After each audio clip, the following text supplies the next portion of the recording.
Hello! In my last video where I played through a run of Hades while I talked about everything I watched in May, which I hope you guys liked because I think that's probably what I'm gonna do for my everything I watched in insert month videos for at least a little while because I really like video games. I have a game capture card.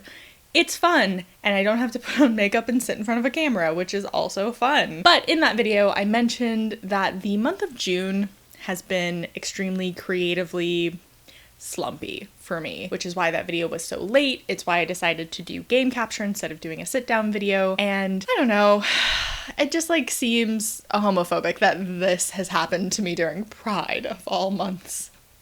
Come on. But I thought instead of making a 20-ish plus minute video about this month's Patreon topic, that I do something quicker.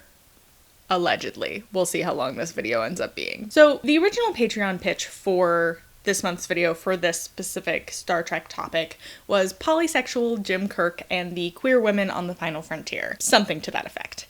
And that's not necessarily what this video is going to be about, because while I was doing research and kind of thinking about it, I realized that I don't really have a lot to say about polysexual Jim Kirk other than he is. Thank you. And I hope that in the spin-off of Discovery that's about Christopher Pike, they end up making him queer when he appears, because he's supposed to make a couple appearances if that show gets made. Has it been made? I'm not following it right now, so I don't know. But he's supposed to make some appearances, and apparently they are maybe considering making him bisexual or pansexual. But what this video is actually going to be about is the birth of modern fandom, which is a pretty queer affair, all things considered. First, a history lesson. Star Trek, now known as Star Trek the Original Series, was a science fiction drama created by Gene Roddenberry. The official pilot is Where No Man Has Gone Before, which first aired on September 22nd, 1966. Now, I say official because this was actually the second pilot that they made for the show. The first pilot was unaired. This one was the first one that had Kirk as our captain. Also, it's fun to note that in the grand tradition of networks kind of messing about with the series episode order, though I would say it matters less when the show is being made because the show was made before serialization. The second pilot, Where No Man Has Gone Before, which is the official pilot of the show, was actually the third episode to air. So, neat. What a fun thing we got going on. Before the actual pilot, though, they did produce a pilot episode called The Cage. This episode featured Christopher Pike, who pops around later. Spock was still there, but he's the only original series character who actually appears.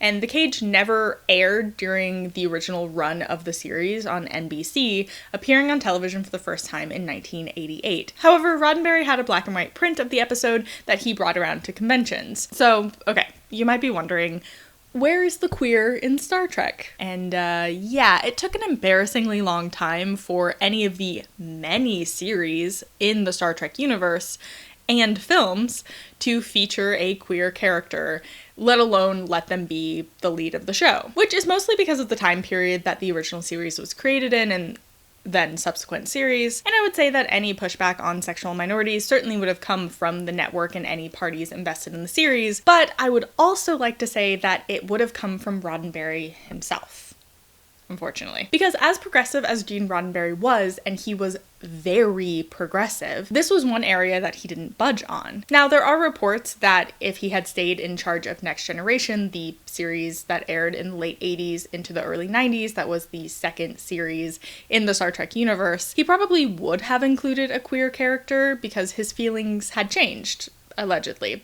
Reportedly. But he wasn't in charge of the series for very long into its run for various reasons, including his health, and he ended up passing away shortly into Next Gen's 7-year run. So while there are currently queer characters in Star Trek, we love Discovery in this house. Played by queer actors, we love Discovery in this house, okay? You might be wondering where the queer in Star Trek was, especially at the beginning. And the answer to that is, it was in the fandom, baby. Now, I will say that I cannot confirm, for various reasons, the actual sexuality of any participants in the queer aspect of the Star Trek fandom, especially in the early days. I am working off the assumption that while it is more commonplace now than any of us would like for heterosexual women to sexually objectify queer men, that the women in the late 60s who were shipping the queer stuff in the fandom probably were queer themselves, mostly because of societal norms of the time, but feel free to correct me if I'm wrong if you happen to be one of those straight women who was shipping Kirk and Spock in fanzines in the 60s. I would love to hear from you. My assumption is that, like many queer women operating in fandom today, that the act of participating in fandom through what is commonly known as like slash fiction was because of two factors, as it is today. The first is, of course, sexism, that more often than not men are the center of any given story, and that's definitely true in Star Trek. It is starting to change, especially in Star Trek, but we've still got a long way to go across the board. So men end up being the lens through which most people, regardless of their gender, view the world as it exists in media. And therefore they bring those interpretations and those internalizations of those men and their lives in media into their real lives. Men are the emotional buoys through which most of us view self-actualization and romance and friendship and anger and love and family and every other possible facet of the human experience. It is through fictional men that we start to understand the world, because they are the main people being represented. So that's one factor, and I would say that the second factor is the queer factor. Now, queer identity is only just now starting to become more mainstream, which is good, good, but like, wow, really took a long time, guys, and we're not there. We're truly not there. But because men make up the majority of characters in media, especially those who have developed character and also developed relationships with other developed characters, queer women tend to ship Achillean romance in media because it is the only ounce of meaningful queer romance that we have access to. Now, certainly there are other factors, but these 2 points have always been my experience as a queer woman openly participating in fandom, and I imagine it's true for many others, especially in a time before the internet. Which brings me nicely to the thing I wanted to talk about in this video, which is that Star Trek created the modern fandom. On September 8th of 1966, the first episode of Star Trek aired. It wasn't the pilot, but it was an episode called The Man Trap. And then the idea of fanzines started popping off because, contrary to popular belief, Star Trek wasn't your dad's. It was your mom's. The next year, in 1967, the first issue of the very famed, though short-lived, fanzine Spockanalia was published. It was edited by Deborah Langsam, who originated Langsham's Law, which is essentially the name for characters acting out of character. The name didn't catch on, but the concept did. And Sharina Comford, who organized the very first Star Trek convention. There was also The Coordinates, which was privately published in 1968. And that was a zine resource compiled by Dorothy Jones and edited by Bojo Triple. The Coordinates would be used later on by actual writers on Star Trek shows to keep continuity, and it would eventually be published for a mass audience in 1976, which is wild. I love the idea that the fandom somehow knew the show better than the writers, and that it would be a resource for future writers. I'm telling you, Star Trek is the beginning. Hive mind, guys. Also, Dorothy goes down in Star Trek and general fandom history as the first person to create a detailed Vulcan conlog, which is the constructed language. And she is the reason why you can actually learn Vulcan. She also originated the old school fandom idea of the 8 deadly words, which are, I don't care what happens to these people. If you are writing something and a fan says, I don't care what happens to these people, you're doing a bad job, whether it's fandom or actual, published/filmed writing. And that is wild. I love that for her. So the show gets canceled in the 1969-1970 season.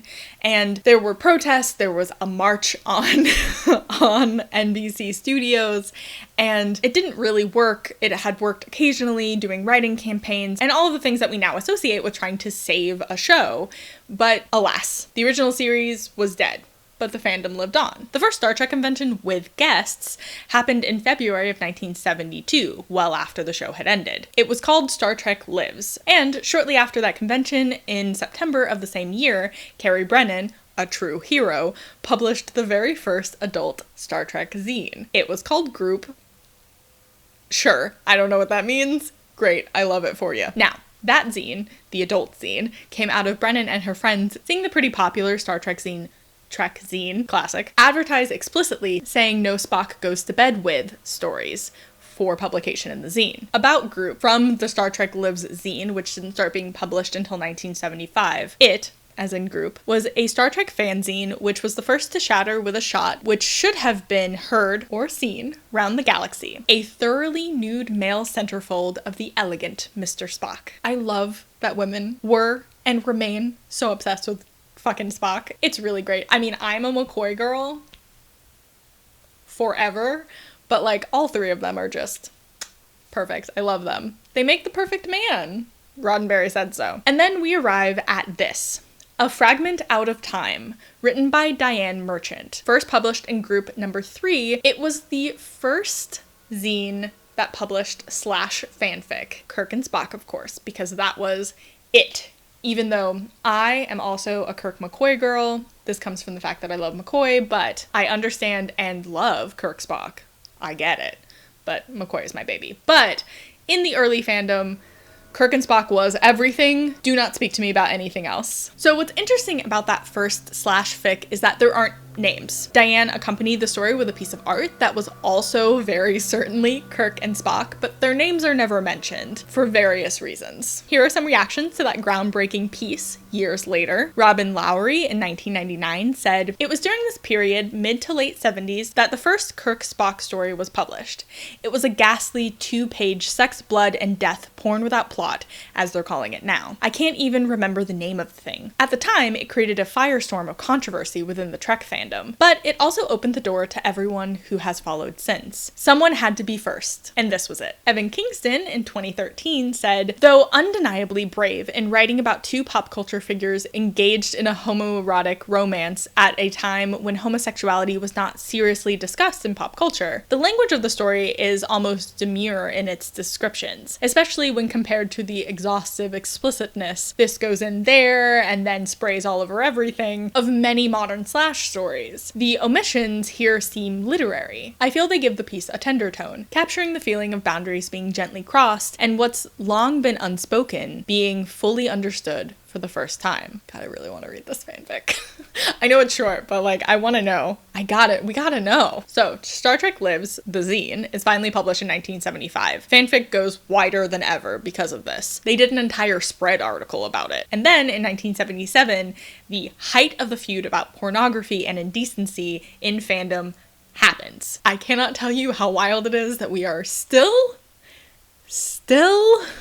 having this conversation and this argument. I think we had it 2 weeks ago. I don't know what to tell you. Anyway, it's wild. This is the beginning of every circular conversation we have ever had in fandom, because this is the beginning of fandom. And then eventually the internet is born. Between creating and popularizing campaigns to save shows, fan conventions, which became a huge part of fandom during the 2010s, though it has kind of petered off since, and fan fiction at large, particularly of the slash variety. Star Trek has a very specific and special place in the history of fandom, but in particular, the history of queer fandom. And we owe it all to the women, especially the queer women, who have both kept the series alive for the last 55 years, but have also invented the bits of fandom that have been popularized for the better part of a century of media consumption. So, other fun things to note about fanfiction and Star Trek. So Barbara Wenck self-published the very first Mary Sue insert Star Trek novel in 1980 called One Way Mirror.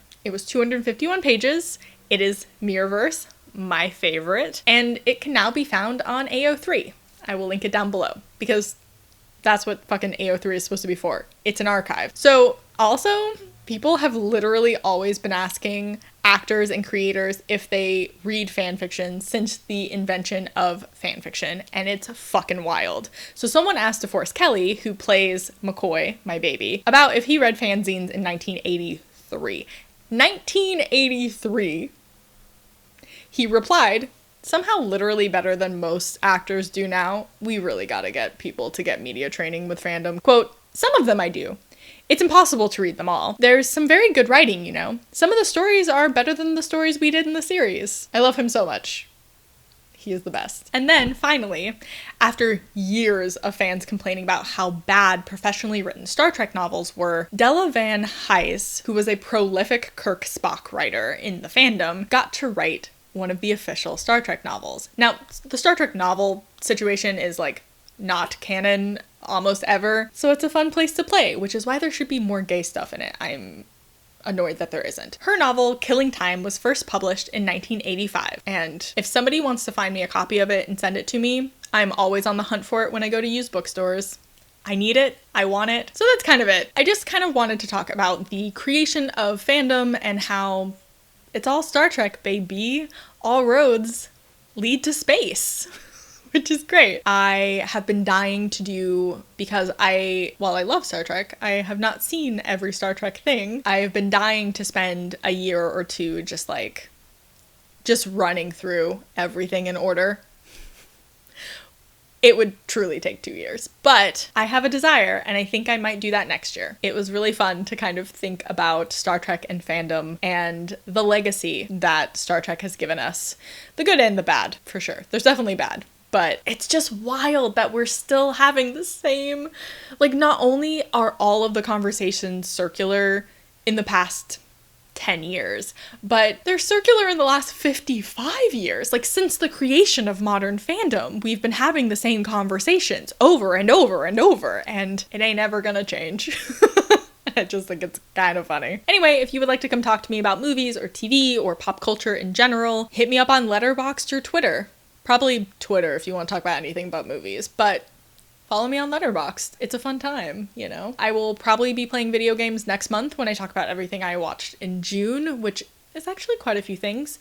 And if you have some game suggestions, let me know. I'm probably going to play Into the Breach because I'm obsessed with it and I love it, and I recently started replaying it. I hadn't played it in a while, and God, it's just so fun. Also, this video is brought to you by my patrons. If you would like to join them, it would be rather cool of you. There's a link down below. If you are a patron at $5 or more, you get to vote on video topics and get any kind of behind the scenes that I might be doing, including maybe some gameplay videos since I've started doing that. So if you want to see me play some video games probably soon that are not going up on the main channel, join the Patreon.